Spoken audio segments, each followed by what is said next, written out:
नमस्कार, study for village city channel पर स्वागत है आप सभी का। जो लोग नए जुड़ रहे हैं चैनल को सब्सक्राइब जरूर कर लें। यह सामान्य अध्ययन का 130वां प्रैक्टिस सेट है।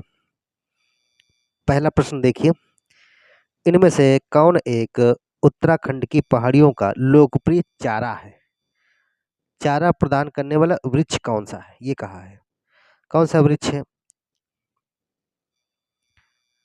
बांज, चीड़, देवदार, सागौन। कौन है इनमें से? ये है बांज। बांज क्या है? ए नंबर सही रहेगा।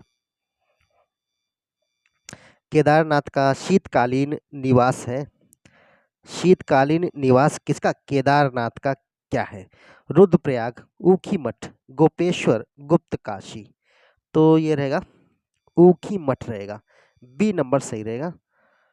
और इसकी कुछ व्याख्या देख लीजिए। केदारनाथ का शीतकालीन निवास ऊखीमठ है। ऊखीमठ रुद्रप्रयाग से 41 किलोमीटर दूरी एवं गुप्त काशी से 13 किलोमीटर की दूरी पर है। ऊखीमठ मंदाकिनी नदी के बाएं तट पर बसा है। सूची एक को सूची सेकंड से सुमेलित कीजिए। कूट से सही उत्तर का चयन करें। कहा जा रहा है कि सोनभद्र नॉन प्लास्टिक क्ले के लिए विख्यात है। इलाहाबाद तांबा के लिए, ललितपुर शीशे वाली बालू के लिए, मिर्जापुर चूने का पत्थर। कौन सा इनमें सही सुमेलित रहेगा? सोनभद्र जो है शीशे वाली चूने के पत्थर के लिए रहेगा। 4 सोनभद्र किसके लिए है? सोनभद्र में चूने का पत्थर है। और इलाहाबाद में बालू मिलती है, शीशे वाली बालू मिलती है। तो 4-3 हो गया। और ललितपुर तांबा के लिए विख्यात है यूपी में। 2 मिर्जापुर रहेगा नॉन प्लास्टिक फायर क्ले रहेगा। तो हिसाब से 4-3-2-1 कहीं है इनमें से, देखना होगा। 4-3-2-1, हाँ सी नंबर सही हो जाएगा। निम्न में से कौन सही सुमेलित नहीं है? इनमें से कौन सही सुमेलित नहीं है, ये कहा गया है। चौथा प्रश्न है ये। उत्तर प्रदेश का सबसे पुराना विश्वविद्यालय इलाहाबाद विश्वविद्यालय, ये कहा गया। नौचंडी मेला, नौचंदी भी कह सकते हैं, मेरठ में है। भारत कला भवन वाराणसी में, चौरसिया नृत्य गोरखपुर में। इनमें से कौन सही सुमेलित नहीं है? तो सबसे पुराना विश्वविद्यालय इलाहाबाद विश्वविद्यालय है। नौचंदी मेला मेरठ में है। भारत कला भवन वाराणसी में है। चौरसिया नृत्य गोरखपुर में नहीं, ये गलत है। चौरसिया नृत्य गोरखपुर नहीं बल्कि कहाँ? जौनपुर के कहारों द्वारा किया जाता है। तो चौरसिया नृत्य कहाँ रहेगा? जौनपुर रहेगा, जौनपुर। ये हो गया। नेक्स्ट है, उत्तर प्रदेश की कौन सी जनजाति दीपावली को शोक के रूप में मनाती है? कौन सी जनजाति दीपावली को शोक के रूप में मनाएगी भाई? थारू, सहारिया, बैगा, परहरिया। तो थारू जनजाति है जो लखीमपुर में बहुत ही ज्यादा मात्रा में है ये लोग। तो ये दीपावली को शोक के रूप में मनाते हैं। ए नंबर सही रहेगा। थारू जनजाति हिंदू धर्म को मानती है। बिल्कुल, थारू लोग हिंदुओं के सभी त्योहार मनाते हैं। दीपावली को शोक पर्व के रूप में मनाते हैं। इस दिन अपने पूर्वजों को भेंट आदि प्रदान करते हैं, जिसे रोटी कहा जाता है। क्या कहा जाता है? जो भेंट प्रदान करते हैं उसको रोटी कहते हैं। निम्न में से कौन सुमेलित नहीं है?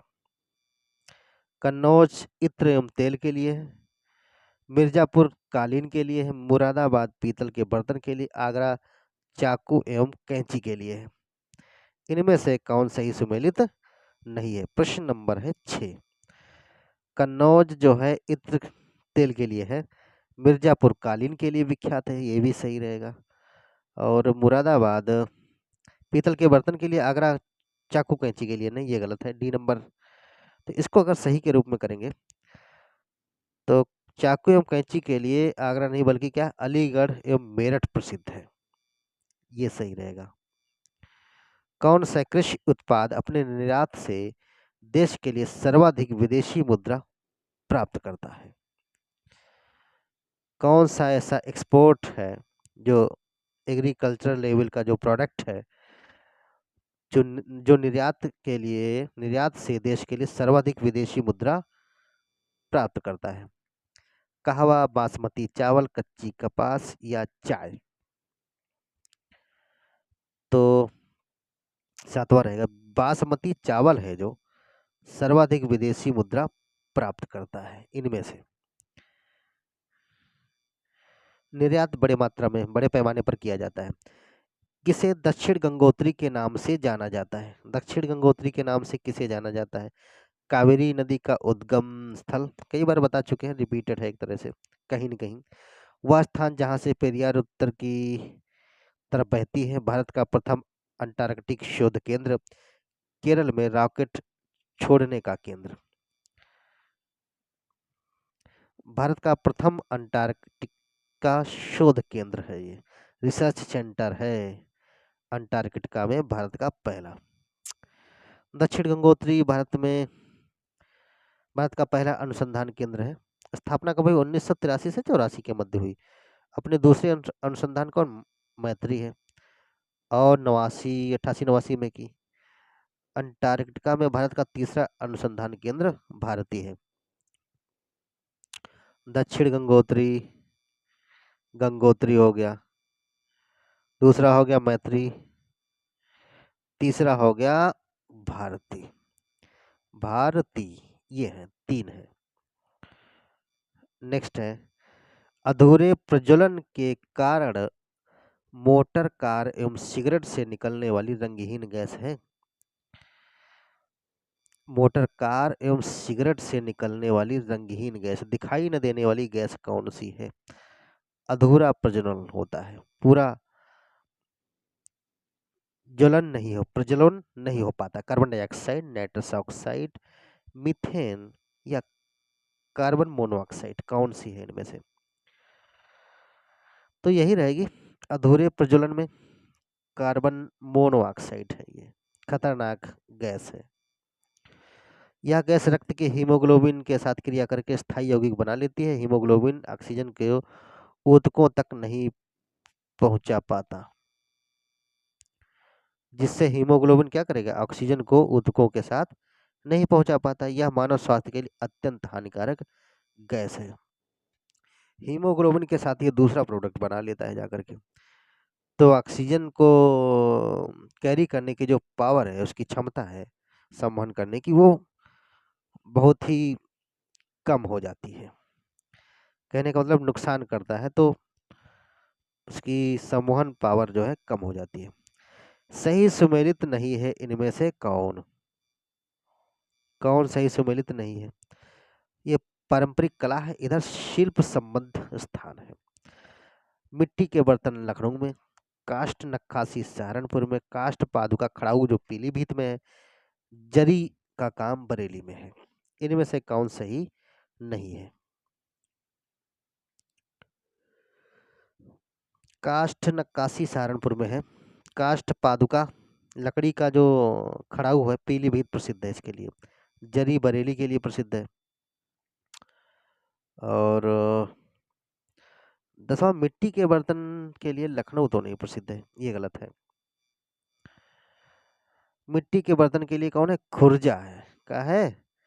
खुर्जा प्रसिद्ध है। कमेंट में बताइए खुर्जा कहाँ स्थित है। भारत के निम्न में से कौन नगर वृक्षारोपण में विशिष्टता रखता है? कौन सा नगर जो है वृक्षारोपण में विशिष्टता रखता है? विजयवाड़ा, वालपराई, शिलोंग या चंडीगढ़? 11वां प्रश्न है ये, वालपराई रखता है विशिष्टता।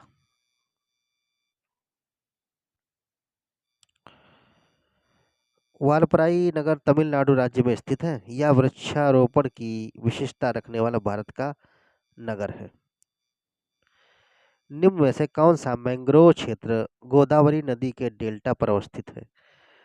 कौन सा मैंग्रोव क्षेत्र जो है गोदावरी के डेल्टा पर अवस्थित है?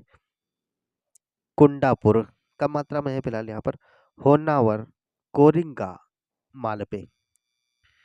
सॉरी 12वां प्रश्न है, तो इसमें ये कोरिंगर है। क्या है? कोरिंगा। गोदावरी, देख लीजिए, क्या है? गोदावरी नदी के डेल्टा पर अवस्थित है ये। कौन सा मैंग्रोव क्षेत्र? कोरिंगा मैंग्रोव क्षेत्र। सी नंबर सही रहेगा। व्याख्या देख लेंगे। कोरिंगा मैंग्रोव क्षेत्र गोदावरी नदी के डेल्टा पर अवस्थित है। यह आंध्र प्रदेश में काकीनाडा के समीप स्थित है। भारत में पश्चिम बंगाल के सुंदरवन डेल्टा के बाद देश का दूसरा सबसे बड़ा मैंग्रोव वन क्षेत्र है।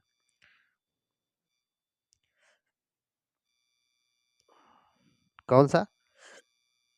सॉरी, कोरिंगा मैंग्रोव वन क्षेत्र जो है भारत का दूसरा सबसे बड़ा मैंग्रोव वन क्षेत्र है।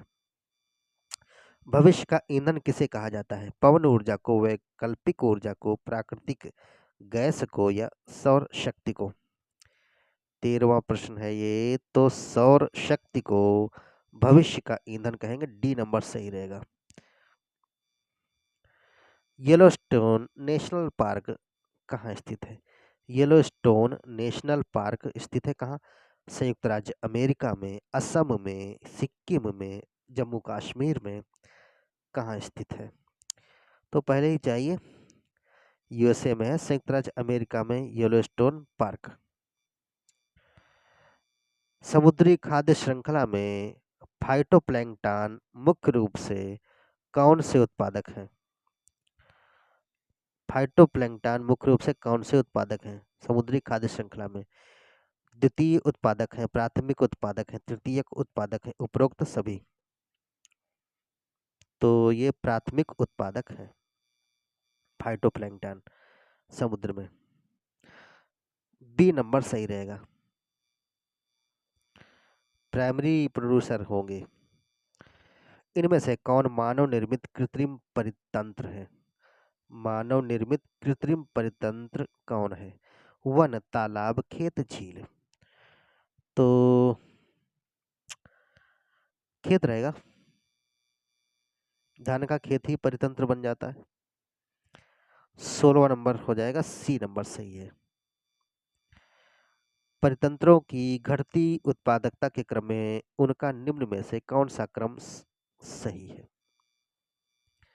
महासागर झील घास स्थल मैंग्रोव, महासागर मैंग्रोव झील घास, या मैंग्रोव महासागर घास झील घास स्थल या झील, या मैंग्रोव फिर घास स्थल झील या महासागर और महासागर? इनमें से कौन सा क्रम सही है?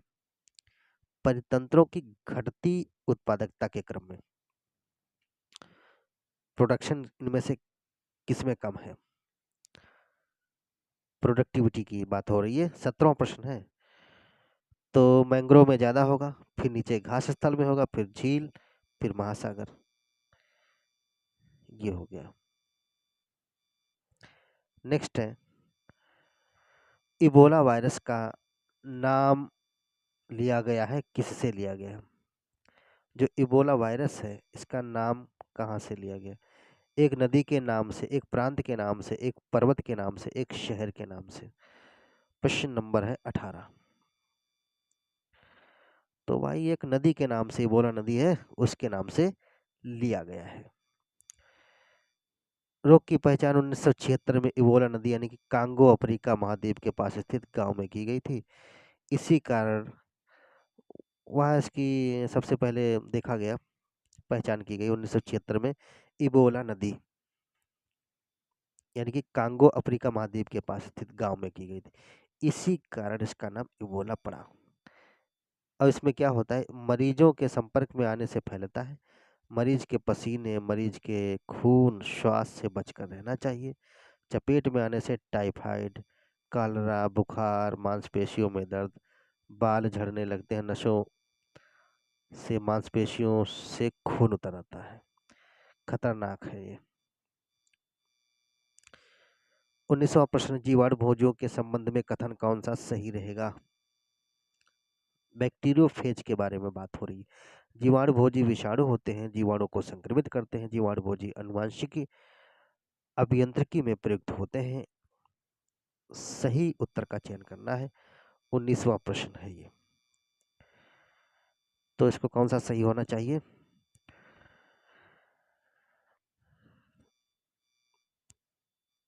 जीवाणु भोजी यानी कि बैक्टीरियोफेज विषाणु होते हैं, बिल्कुल। जीवाणुओं को संक्रमित करते हैं और जीवाणु भोजी क्या आनुवांशिकी अभियांत्रिकी में प्रयुक्त होते हैं, जेनेटिक इंजीनियरिंग में बैक्टीरियोफेज प्रयुक्त होते हैं। नेक्स्ट है, अगला प्रश्न है, हाँ तो ये सी नंबर सही हो जाएगा। साधारणतः ओरोबैंकी खरपतवार पाया जाता है। जो ओरोबैंकी खरपतवार है ये पाया जाता है चने के खेत में, तंबाकू के खेत में, गेहूं के खेत में या धान के खेत में। 20वां प्रश्न है, तंबाकू के खेत में ओरोबैंकी खरपतवार मिलता है। ओरोबैंकी कहाँ मिलेगा? तंबाकू के खेत में। बी नंबर सही रहेगा।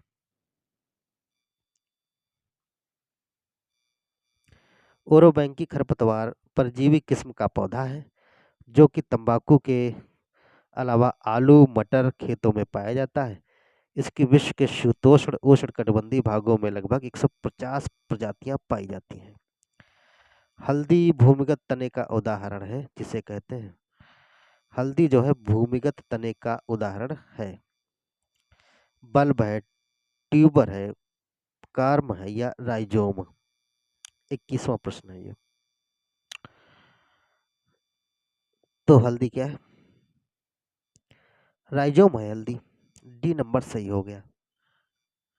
व्याख्या देख लें। बॉटनी में यानी कि वनस्पति विज्ञान में प्रकंद राइजोम से तात्पर्य है अंतःभूमिक पौधे के तने से। ऐसा तना जो जमीन के अंदर हो वो राइजोम कहा जाएगा। सामान्यतः भूमि के अंदर पाया जाता है। यह प्रयास अपनी जड़ों और गांठों द्वारा भूमि से बाहर निकलता है, प्रायः होना चाहिए। अदरक हो गई, हल्दी इत्यादि प्रकंद है। ठीक है, अदरक हल्दी प्रकंद है। सिलिकोसिस कुछ लोग अगर प्रकंद नहीं आता तना आता है तो तने में लगा सकते हैं। सिलिकोसिस एक प्रकार की क्या है? फेफड़े संबंधित बीमारी है, गुर्दा संबंधित बीमारी, यकृत संबंधी बीमारी है या अव्यवस्थित तंत्रिका। तो ये फेफड़े संबंधित बीमारी है। ऐसे मजदूर जो सीमेंट उद्योगों में या पत्थर वाले उद्योगों में काम करते हैं तो उससे जो धूल मिट्टी निकलती है तो सिलिकोसिस नामक बीमारी हो जाती है, फेफड़े को प्रभावित करती है। ठीक है, हो गया, व्याख्या तो बता ही दिया लगभग। मलेरिया प्रभावित करे, कूट मिलान करने हम। मलेरिया जो है प्रभावित करती है, कहा जा रहा है बोन मैरो को। फाइलेरिया मस्तिष्क की है, एनसेफेलाइटिस मांसपेशिया, ल्यूकीमिया लसीका ग्रंथ रक्त कोशिका है। ये मिलान करना है, क्या करना है इसको? मिलान करना है। कौन सा प्रश्न है? 23वां प्रश्न है। इसको क्या करना है? मिलान करना है। तो इसको मिलान कर लें 23वें प्रश्न को। मलेरिया किसको प्रभावित करेगी? तो मलेरिया तो भाई ब्लड को प्रभावित करेगी। 5 हो गया। फाइलेरिया किसको प्रभावित करेगी? लसिका ग्लैंड पे जाएंगे, लसिका ग्लैंड को प्रभावित करे, लसिका ग्रंथि को। फिर इंसेफ्लाइटिस मस्तिष्क को प्रभावित करेगा, बी नंबर हो गया। और ल्यूकीमिया जो है किसको प्रभावित करेगी? ये बोन मैरो में जाएंगे। 1 5 4 2 1 है कहीं? 5 4 2 1, हाँ बी नंबर सही हो जाएगा। पाकिस्तान में वही चीज है। पाकिस्तान में ग्वादर बंदरगाह निम्न में से किस प्रांत में स्थित है? जो ग्वादर बंदरगाह है किस प्रांत में स्थित है? बलूचिस्तान में, खैबर पख्तूनख्वा में, पंजाब, सिंध। 24वां प्रश्न रहेगा, ये बलूचिस्तान में स्थित है। ए नंबर सही रहेगा।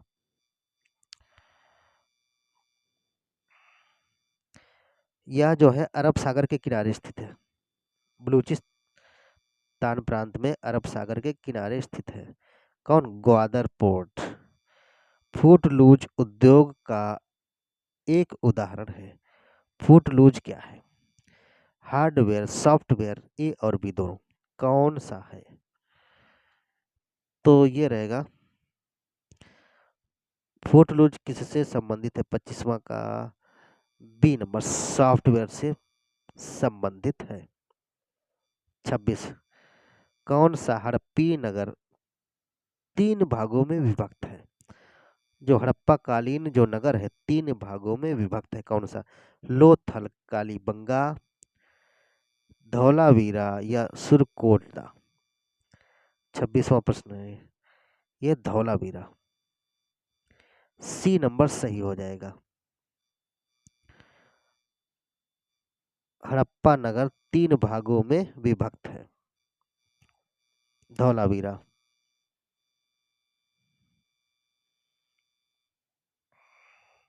धौलावीरा कहाँ है? यह गुजरात के कच्छ जिले में स्थित है। यह हड़प्पी नगर है बिल्कुल। यह नगर आयताकार बना है, 3 भागों में विभाजित है। धौलावीरा कितने भागों में विभाजित है? 3 भागों में विभाजित है। मध्य हो गया और नगर नहीं, मध्यनगर हो गया, सॉरी। एक हो गया किला, एक किला हो गया, दूसरा मध्यनगर हो गया, तीसरा क्या हो जाएगा? निचला नगर रहेगा। निचला। धौलावीरा 3 भागों में विभक्त, एक किला हो गया, दूसरा मध्यनगर, तीसरा निचला नगर रहेगा। मगध का कौन सा सम्राट अपरो परशुराम के नाम से जाना जाता है? अपरो परशुराम के नाम से जाना जाता है मगध का कौन सा सम्राट? बिंदुसार, अजातशत्रु, कालाशोक या महापद्मनंद। 27वां जो महापद्मनंद है ये अपरो परशुराम के नाम से जाने जाते हैं। मगध पर शिशुनाग वंश के पश्चात नंद वंश का शासन स्थापित किया गया। बिल्कुल स्थापित हुआ था। मगध पर क्या हुआ? शिशुनाग वंश के पश्चात नंद वंश का शासन स्थापित हुआ। नंद वंश का संस्थापक कौन था? महापद्मनंद था। इसको उग्रसेन भी कहते थे। पुराणों में महापद्मनंद को सर्वछत्रांग या अपरो परशुराम के नाम से जाना गया है, कहा गया है। निम्न राजवंशों में सबसे पुराना राजवंश कौन सा है? सातवाहन, चालुक्य, राष्ट्रकूट, पल्लव। कौन सी डायनेस्टी इसमें से सबसे पुराना है? तो सातवाहन वंश है सबसे पुराना राजवंश है। ये नंबर सही रहेगा। इसका संस्थापक कौन था सातवाहनों का? सिमुक था। सिमुक संस्थापक था। कुछ स्रोतों के अनुसार लगभग द्वितीय ईसवी ईसा पूर्व माना जाता है। कुछ स्रोतों में से कण्व वंश के अंतिम शासक सुषुमो को समकालीन बताया गया है, 60 ईसा पूर्व के लगभग। रक्त और लौह की नीति किसने अपनाई? बहुत ही सरल प्रश्न है। रक्त और लौह की नीति अपनाई किसने अपनाई थी? बलबन, अलाउद्दीन खिलजी, इल्तुतमिश या कुतुबुद्दीन ऐबक। तो भाई बलबन ही थे मूर्ख आदमी। लौह और रक्त की नीति अपनाई बलबन ने। तुगलक वंश का अंतिम शासक कौन था? अंतिम शासक कौन था तुगलक वंश का? नसीरुद्दीन खुसरो शाह, नसीरुद्दीन महमूद, अलाउद्दीन महमूद शाह, फिरोज तुगलक। नसीरुद्दीन महमूद जो थे तुगलक वंश के अंतिम शासक था। ये बी नंबर सही है। तो ये थे महत्वपूर्ण प्रश्न थे। स्टडी फॉर सिटी चैनल को सब्सक्राइब जरूर करिए। Thank you.